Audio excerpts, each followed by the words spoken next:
Muy bien, hermanos. Les invito de inmediato a que podamos orar. ¿Bien? Señor, gracias te damos en esta hora por la oportunidad que tenemos de poder reflexionar un momento en tu palabra. Gracias, Señor, porque estamos aquí delante de ti, adorándote, y hemos venido con ese propósito de honrarte, de glorificar tu santo nombre. Yo te pido que puedas tú bendecir este momento. Abre tú nuestros oídos, abre también nuestro corazón. Habla también, Señor, a nuestra circunstancia y situación, para que podamos, Señor, con tu gracia, ser alimentados. Sabemos que es tu palabra, Señor, la única que puede generar esa satisfacción y suplir esa necesidad que hay en nuestro corazón. Y por esa razón, Señor, te pedimos tu ayuda, pedimos la iluminación de tu Espíritu. Y así también yo te pido, Señor, que me ayudes a mí para poder expresarme de la mejor forma a partir de esta nueva serie que vamos a comenzar en este libro profético de Jonás. Te ruego, Señor, tu bendición en el nombre de Jesús. Amén. Amén. Muy bien, hermanos. Les invito entonces a que puedan ustedes mantener sus Biblias abiertas allí en Jonás, capítulo 1, ya que durante todo este año, o lo que resta de este año, noviembre y diciembre, vamos a estar concentrados en este texto, con el propósito de poder hablar acerca de misiones. Ese es nuestro propósito, ¿ya? Si ustedes recuerdan, y espero que así lo recuerden, nosotros hemos construido toda nuestra serie durante este año 2023 a partir de este texto de 1 de Pedro, capítulo 2, versículo 9. Y si ustedes van a la última parte o a la penúltima sección de 1 de Pedro, capítulo 2, versículo 9, la última sección nos habla acerca de este llamado que Dios nos hace de proclamar las maravillas de Dios.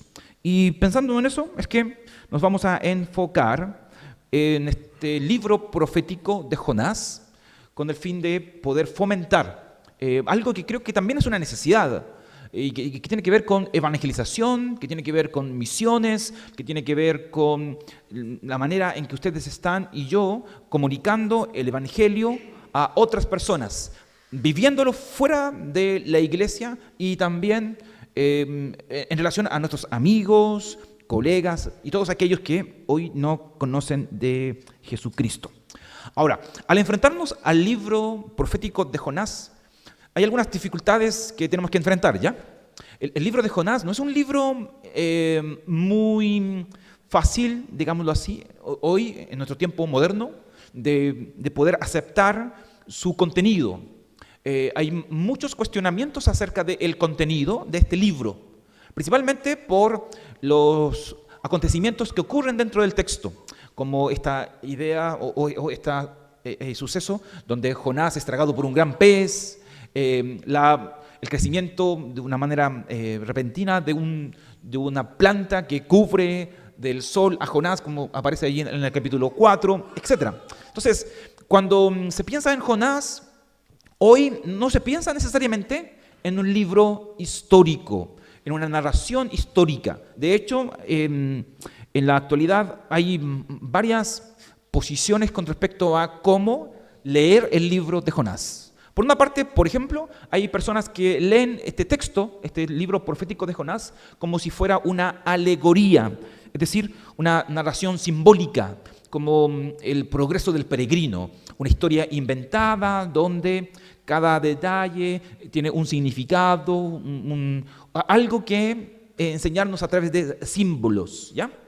Por otra parte, hay personas que miran el libro de Jonás como un mero comentario, un comentario de otra parte de la Escritura. Eso los hebreos le llaman así como un misdrash, que se cuenta una historia o se busca una ilustración con el fin de ilustrar una enseñanza. Por ejemplo, a veces se usa el libro de Jonás como ilustrando esta sección del libro del Éxodo, capítulo 34, versículos 5 y 6, donde en ese pasaje se nos habla del carácter de Dios Y se relaciona comúnmente con el capítulo 4 del versículo 2 del libro profético. Entonces, de alguna manera, Jonás podría ser, a la luz de esta posición, una clase de comentario, un comentario de un texto de la Escritura. Pero también, a veces, se mira este libro de Jonás como si fuera una parábola como las que contaba Jesús, donde existe una historia con un propósito moral, intenta enseñarnos una verdad moral. Ahora, todas esas situaciones se han expresado a través de este libro. Y eso se debe mucho a que hoy día la manera crítica en que se aborda la Biblia, sacando todo lo milagroso, ha generado problemas. Esa es la realidad. No todas las personas que leen la Biblia piensan en que hay una resurrección, que los milagros existen. Yo no sé si ustedes entienden eso, pero hay muchas personas que hoy día leen la Biblia con tijeras. Quitan lo milagroso y dejan solamente aquello que es lógico, que es racionalmente creíble. Y de esa forma se racionaliza el texto y se deja aquello que simplemente es conveniente o que se puede comprobar y se omite todo aquello que a nuestros ojos o a nuestra razón es imposible de poder entender. Por tanto, una lectura así hace que el texto bíblico sea manipulado y cortado en pedacitos, donde solamente dejamos aquello que podemos entender y omitimos todo aquello que no logramos poder racionalizar o comprender con nuestra mente. Y eso es algo que ustedes encuentran no en Europa, no en América o en otro lugar, no, aquí en Chile, y no en Santiago, aquí en Temuco. Y eso es algo que ustedes deben saber. No obstante, la forma en que históricamente se ha entendido este pasaje es como una narrativa profética que tiene un contexto histórico. Es decir, para nosotros el libro de Jonás no es una parábola, no es una alegoría, ni tampoco algo ficticio, una fábula. No, el libro de Jonás para nosotros es un texto histórico. Y así yo quiero hoy día invitarlos a leer este texto. Porque si tú crees en la existencia de Dios y además de eso crees en la resurrección de Cristo, que son los fundamentos de nuestra fe, no deberías tener ningún problema con leer este libro de Jonás, incluyendo el suceso del pez que se traga al profeta y que después de 3 días lo lleva a tierra firme. Si ustedes y yo creemos en que Dios existe, creemos en la resurrección de Jesús, esto no debería producir ninguna dificultad. Por otra parte, cuando nosotros miramos a Jesús en los evangelios, ustedes van a poder encontrar en los evangelios que Jesús se refiere a Jonás como un personaje histórico, no como una fábula, no como una ilustración o una alegoría, no, como algo real, un acontecimiento real, para, de hecho, sustentar también algo real que va a suceder en la vida de Jesús, que es la muerte y resurrección. Pero también de eso, además de eso, este mismo libro trata a Jonás como un personaje histórico, al hablarnos de Jonás como hijo, versículo 1, de Amitai, donde este nombre, Jonás, hijo de Amitai, ocurre por segunda vez en otro libro, en el libro de los Reyes, en el contexto de Jeroboam II, que es un rey de Israel que vivió en el siglo VIII antes de Cristo. Entonces, primero que todo, yo quisiera subrayar eso.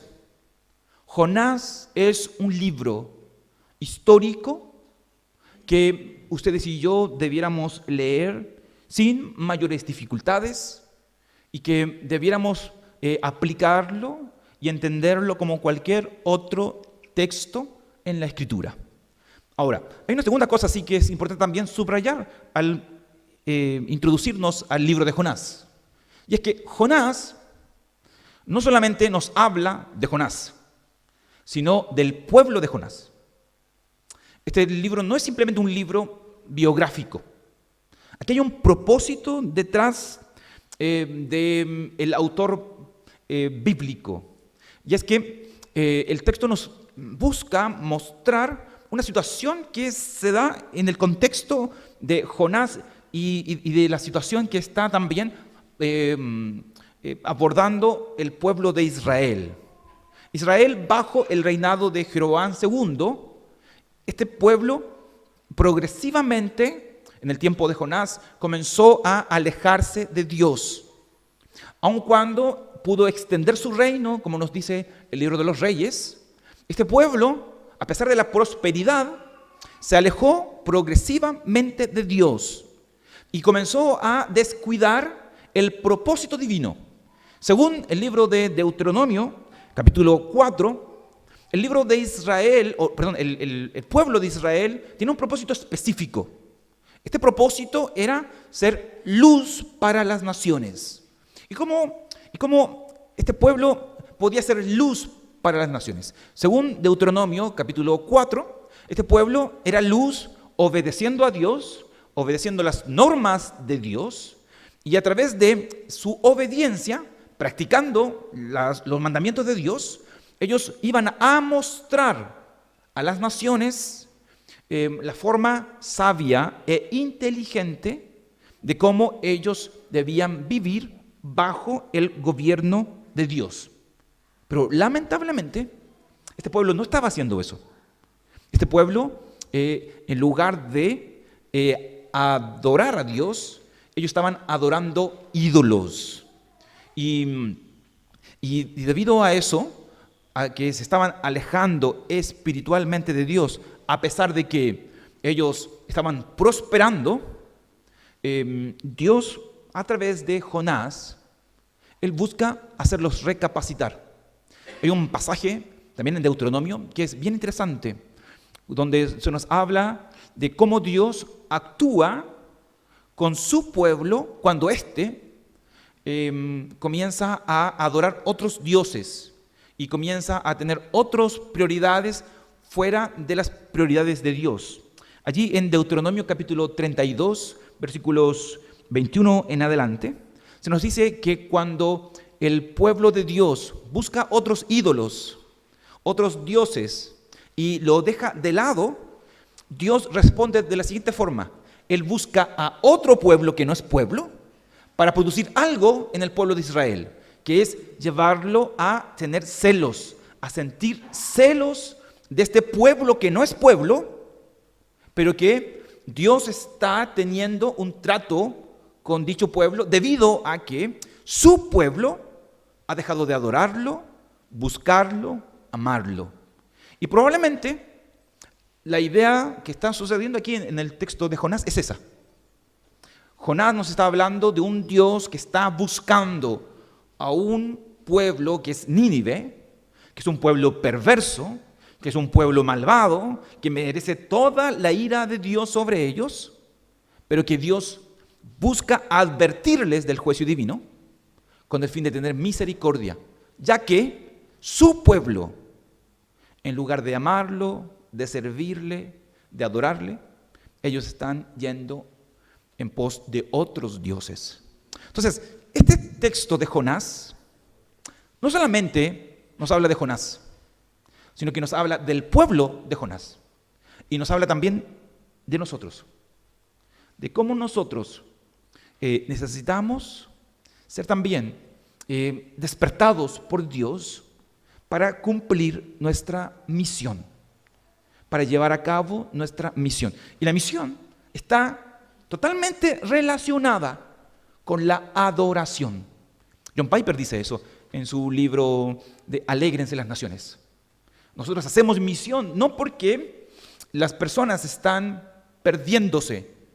No es ese el propósito. Nosotros no vamos a un mundo perdido para ganar más adeptos o más seguidores. No. El propósito de la misión es la adoración. Es decir, que más personas conozcan al Dios verdadero.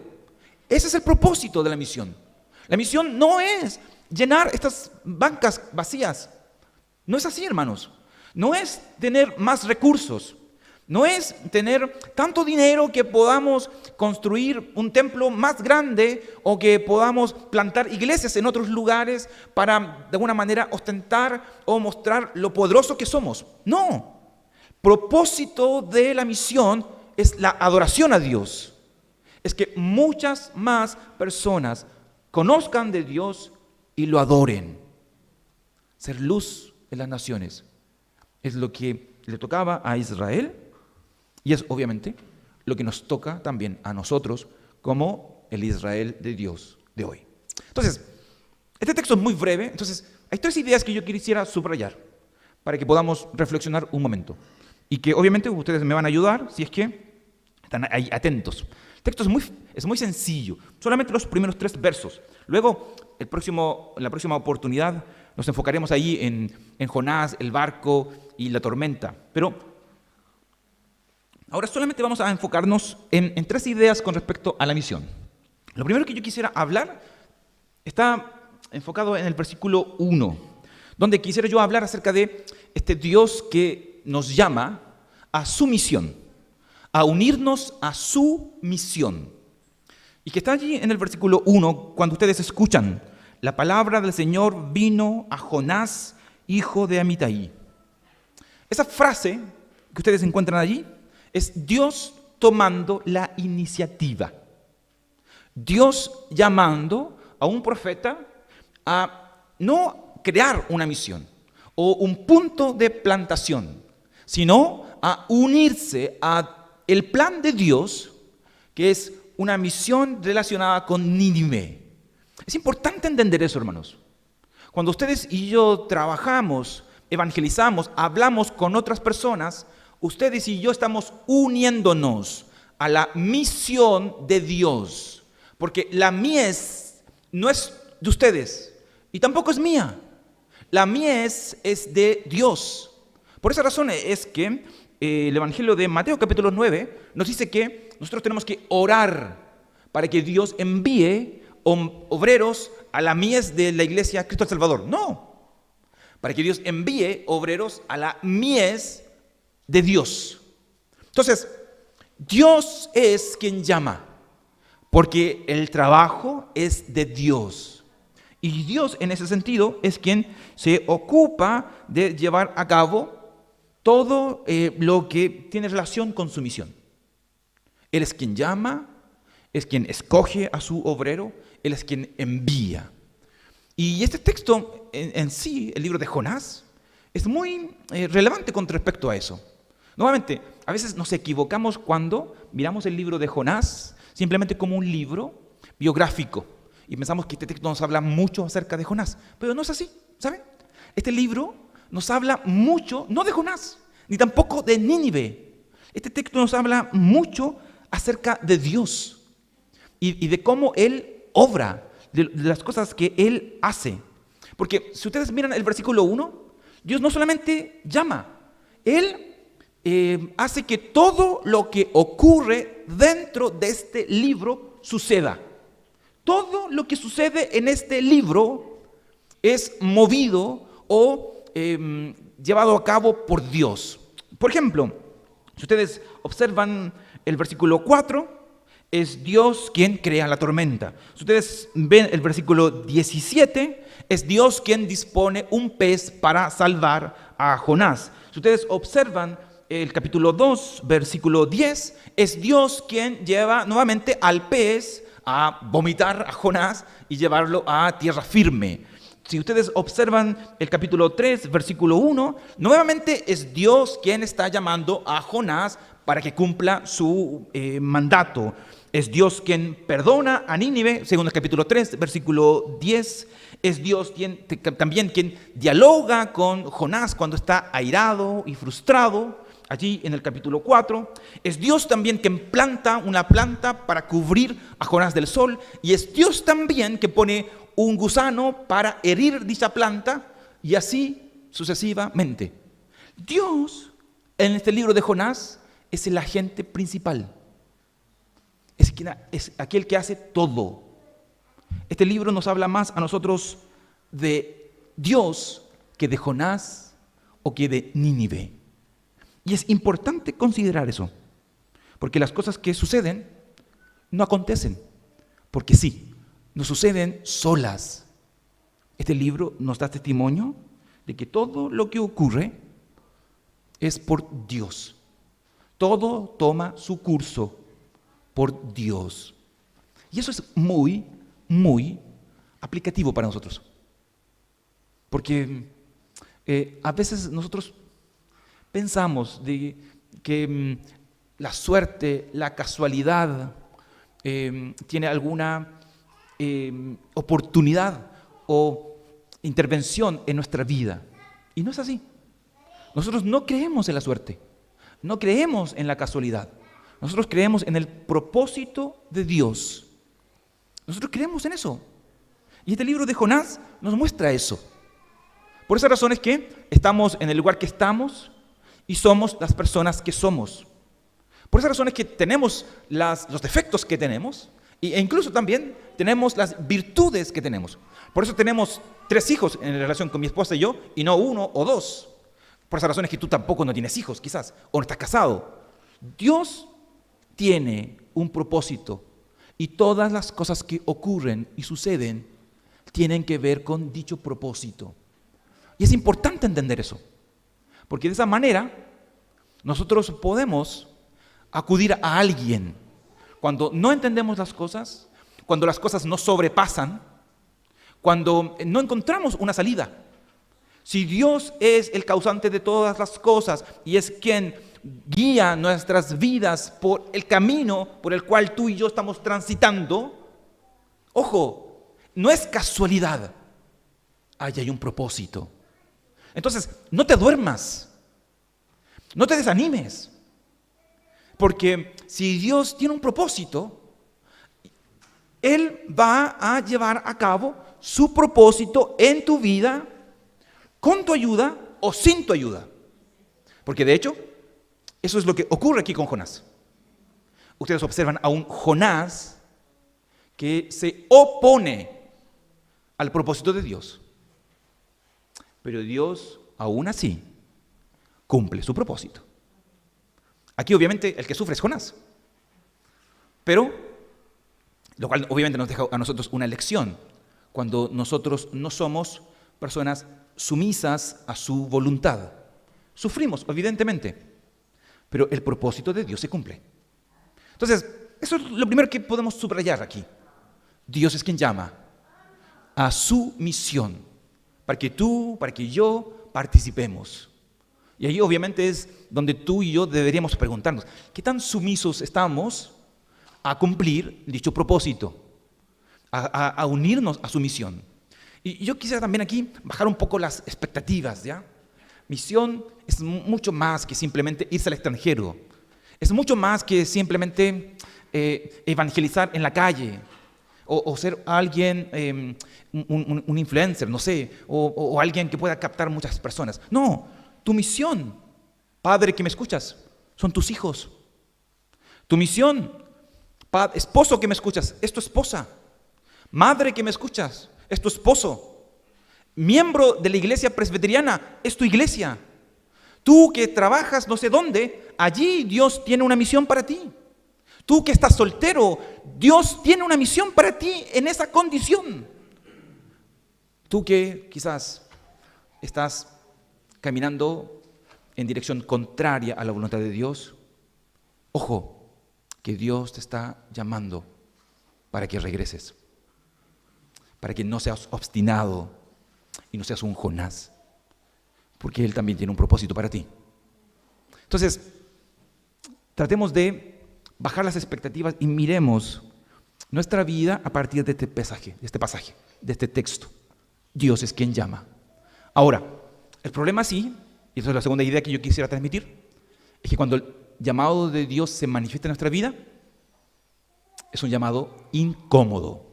Y esa es la segunda idea que yo quisiera subrayar aquí. El llamado de Dios es un llamado incómodo. Y ahí está el versículo 2. Noten ustedes versículo 2. Dios llama el versículo 1 y en el versículo 2 Él dice lo siguiente: anda, ve a la gran ciudad de Nínive y proclama contra ella que su maldad ha llegado hasta mi presencia. Cuando Jonás escucha que su destino es Nínive, él no ve el Caribe como un campo de misión. Él no observa a Chile quizás como un país receptivo que puede ser, que puede aceptar la palabra de Dios y pueda avanzar en dicha misión. No.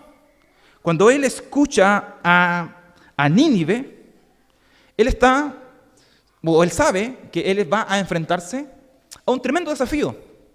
Nínive es una ciudad perversa, es una ciudad del terror, digámoslo así. Nahum, en el capítulo 3, versículo 1 al 7, si alguna vez ustedes quisieran en el caso de leer luego ese texto, en Nahum capítulo 3, versículo 1 al 7, se nos dice a nosotros que Nínive es, digámoslo así, la personificación de la maldad. Es la personificación de la crueldad. Y obviamente esa es la razón, ¿no?, del versículo 2, de por qué Jonás tenía que ir a Nínive.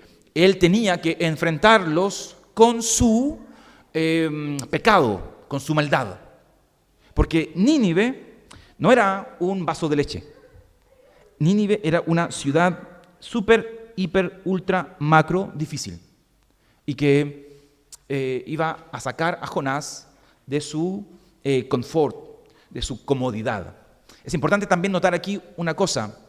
De todos los profetas que ustedes pueden observar en el Antiguo Testamento, muchos hablaron a naciones extranjeras acerca del juicio de Dios. Ninguno, excepto Eliseos y Elías por un momento, fueron a una ciudad extranjera, gentil, a hablarles acerca de Dios y del juicio venidero. En este sentido, el llamado de Jonás es súper extraño. Es súper extraño, porque de hecho, dentro de la mentalidad judía está la idea de que Israel, al ser luz, iba a atraer las naciones a sí mismas. No que él iba a ir en busca de las naciones. Y cuando Dios le habla a Jonás y le invita a salir de su comodidad, obviamente que es incómodo. Ahora, Jonás no es el único que ha sido incomodado a través de la historia. Ustedes piensen por un momento en Abraham. Abraham fue invitado a salir de su ciudad sin saber a dónde iba a llegar. Y eso fue. ¿Ustedes creen que eso no fue incómodo? El llamado de Dios es incómodo. Piensen ustedes en Moisés. Moisés fue llamado a enfrentarse al hombre más poderoso que existía en su época, al faraón, y a ordenarle que dejara a su pueblo salir, porque ellos tenían que ir al desierto a adorarle. ¿Ustedes creen que eso no fue incómodo? Súper difícil, súper difícil. ¿De dónde? ¿Cómo? ¿Con qué fuerza? Por más que Moisés trató de excusarse y de levantar sus defectos ante Dios, Dios le dijo, no importa tus defectos, tú vas a hacer lo que yo digo, y fue. Piensen por un momento también en María, la Virgen, quien antes del sueño y de que el ángel apareciera, ella era una mujer casta con mucha proyección. Pero al momento de aceptar el llamado de Dios, lo que estuvo allí en juego no fue simplemente un embarazo. Estuvo en juego toda su reputación como mujer. Cada uno de estos casos y otros nos hablan de que el llamado de Dios es incómodo. Dios busca incomodarnos, porque al parecer la incomodidad no se relaciona con la misión. Nosotros necesitamos ser incomodados, ser movidos de nuestro confort, ser movidos de aquel lugar seguro en el que tú y yo nos encontramos. Tenemos que aprender que misión significa ir y no esperar aquí sentado, doblado de brazos, esperando que las cosas cambien. No, misión involucra ser incomodado por Dios y aceptar dicha incomodidad. De lo contrario, las cosas seguirán igual. Ahora, hay otra cosa que es más incómoda, sí. ¿Saben cuál es algo más incómodo que lo incómodo? Bueno, lo incómodo es que cuando Dios te llama, cuando Él te llama a hacer algo, su llamado está libre, digámoslo así, o exento de detalles. Hay muchas cosas que Dios te pide hacer y no te da ningún detalle. Solamente te dice, anda y hazlo. Y eso para nosotros es súper complicado, porque para nosotros obedecer involucra de que lo que yo voy a hacer para mi mente debe tener sentido. Y si no tiene sentido, obviamente yo me rehúso a hacerlo. Me rehúso. Pero lamentablemente los llamados de Dios en muchas ocasiones no van a incluir detalles o de lo que Dios quiere hacer, sino que simplemente Él te invita a hacerlo, aun cuando para ti esto no tenga sentido. Y esa es la esencia de la obediencia y de la autoridad de Dios. Si tú y yo somos hijos de Dios, nosotros obedecemos a Dios, aun cuando no tenga sentido para nosotros. Esa es la realidad. Porque yo confío en que Él es más sabio que yo y que Él tiene control de las situaciones, aun cuando a mí me gustaría que ojalá Dios se pudiera descontrolar un poquito y ayudarme en aquellas necesidades que tengo o en aquellos problemas que estoy enfrentando. Pero la realidad es esa. El llamado de Dios no se incomoda y de hecho es su propósito. Pero lo más incómodo es que el llamado de Dios es a caminar, en ocasiones incluso en la oscuridad, donde no, lo que hacemos o lo que Dios nos pide no tiene sentido. No tiene sentido. Y allí es cuando hay algo que recordar, hermanos, y que esto es muy importante.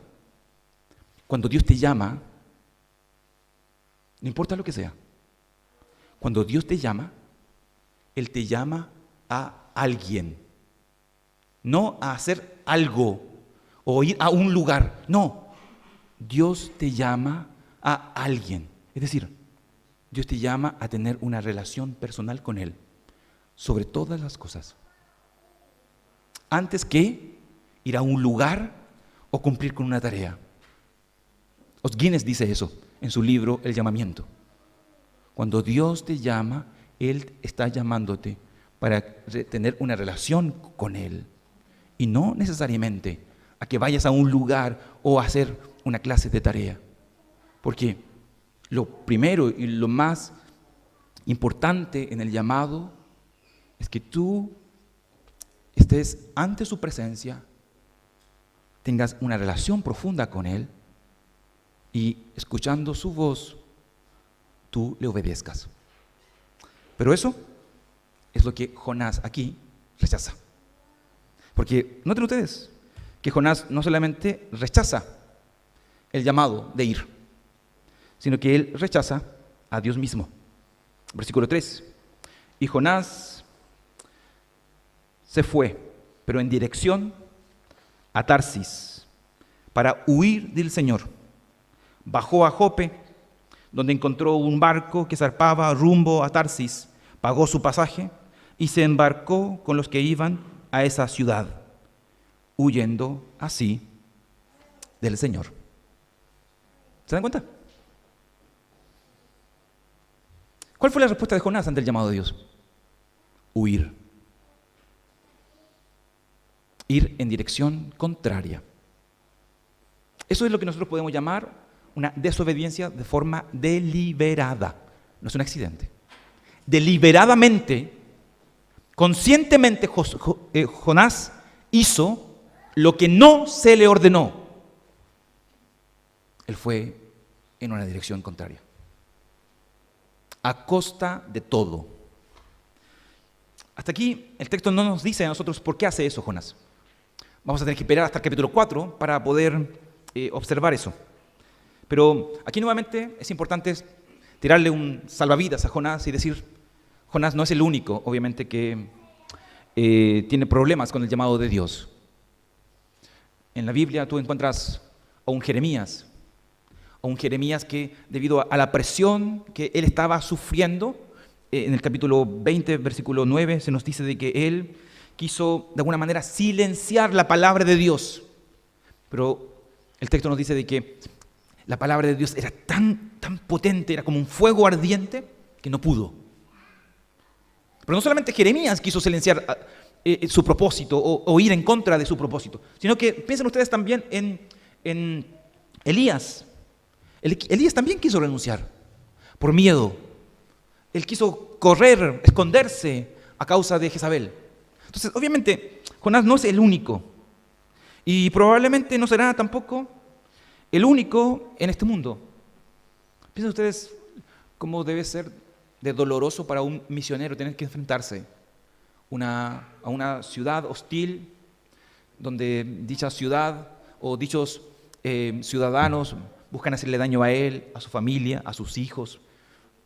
Imagínense lo que significa pasar por necesidad, pobreza.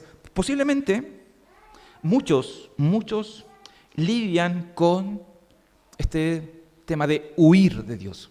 Pero en este contexto de Jonás capítulo 1, el huir de Dios es más que simplemente rehusar, reitero, a la gran comisión. Es también rechazar a Dios mismo.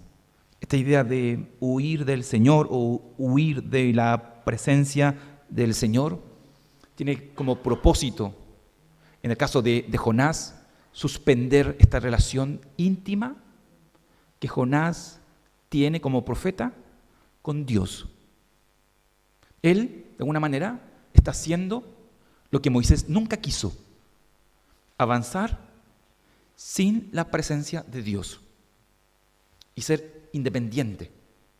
Moisés, cuando tuvo que liderar al pueblo de Israel, una de las cosas que le pidió a Dios es que si Dios no iba con él no iba a ninguna parte. No importa si le mandaba un ángel. Él no se movía si Dios no iba con él. Pero ustedes ven aquí a un Jonás que decide todo lo contrario. Él pierde contacto con Dios. Él está ofuscado, él está airado, él no quiere obedecer a Dios. Y por esa razón es que él, en estos 3 versos, se aleja de Dios, va en dirección contraria, define su propio destino, y desde allí él comienza a declinar, a caer. Hay una palabra en el texto de Jonás, capítulo 1, que se va repitiendo. Yo quiero que ustedes lo observen un momento. Si ustedes observan el versículo 1, la idea del versículo 1 nos dice de que Jonás se va a Tarsis. Luego, el versículo 3 se nos dice de que Jonás toma un barco y se va al fondo de la nave. Luego, el versículo 5 nos dice de que Jonás es echado en el mar a las profundidades. Y luego, el versículo 2 del versículo 2 se nos dice de que Jonás se encuentra en la profundidad de los abismos. Noten ustedes, desde este versículo 3 en adelante hay una situación ascendente, o descendente más bien. Él comienza a alejarse de Dios y el texto intenta enfatizar eso. Poco a poco él comienza a tocar fondo debido a su desobediencia, debido a que él, en lugar de escuchar y obedecer, él decide hacer su propio plan y definir su propio destino. Con esto yo quiero cerrar. Cuando ustedes miran Jonás, capítulo 1, versículo 1 al 3, yo quisiera que ustedes se fueran a casa pensando en lo siguiente. Primero, si Dios nos llama, su llamado es con autoridad, hermanos. Y eso significa que ustedes y yo tenemos que aprender a obedecer. Tenemos que aprender a obedecer, no solamente a ir a la misión, sino que tenemos que aprender a obedecer en todas las áreas de nuestra vida. Tenemos que aprender a obedecer en la santidad, tenemos que aprender a obedecer de cómo llevar nuestro ministerio en el hogar, aprender a obedecer de cómo llevar nuestro oficio, aprender a obedecer cómo tenemos que llevar nuestro trabajo o nuestra labor en nuestro trabajo. Tenemos que aprender a obedecer.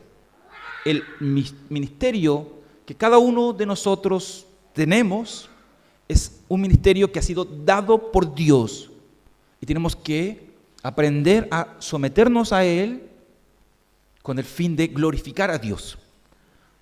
Una de las lecciones de Jonás capítulo 1 es la obediencia.